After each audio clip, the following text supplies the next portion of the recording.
Cada vegada tenim més aparells elèctrics a casa nostra i això pot generar un cert descontrol en el consum d'electricitat. La monitorització del consum elèctric ens permet conèixer quanta electricitat consumim a cada moment i quins aparells són els responsables del consum.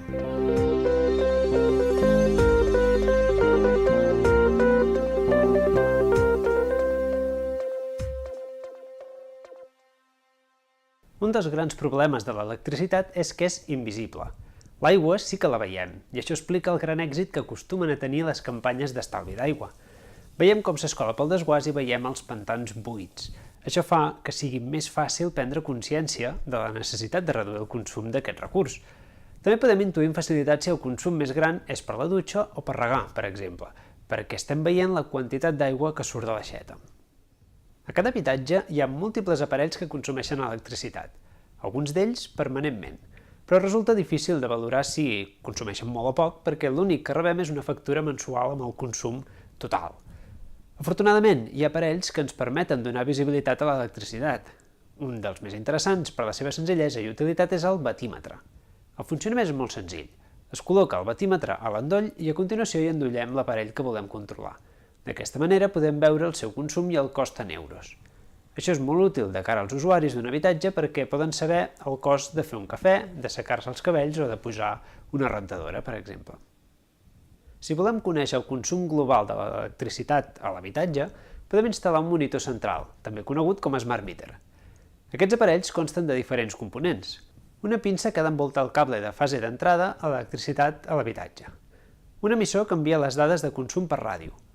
Un receptor i un monitor que rep aquestes dades i les mostra perquè l'usuari pugui visualitzar la informació de consum.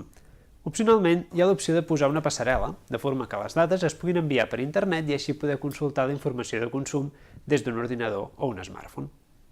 Tenir un monitor del consum té diversos avantatges. Descobrir consums ocults.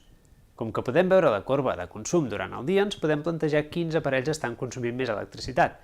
També és interessant veure quin és el consum de l'habitatge durant la nit o quan no hi ha cap aparell funcionant. Comprovar si podem reduir la potència contractada.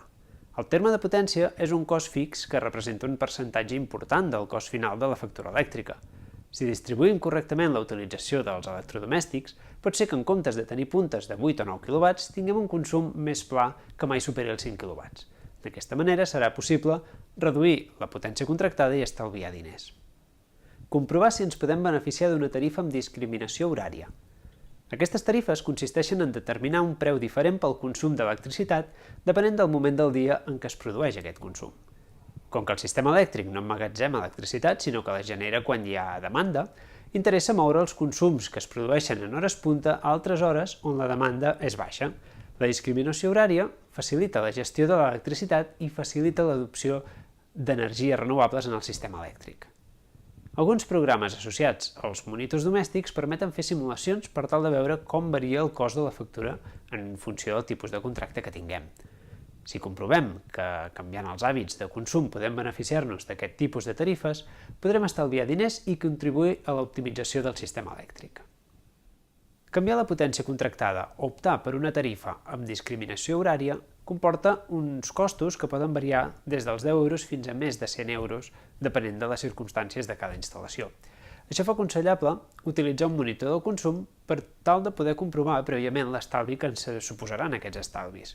Com que els monitors o smart meters ens ajuden a millorar els nostres hàbits de consum, és molt probable que, a més d'estalviar energia, puguem optimitzar la nostra contractació de l'electricitat.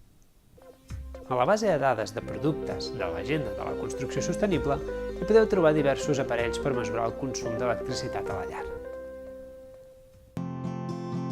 Consulta els impactes ambientals amb el sistema DAP-C.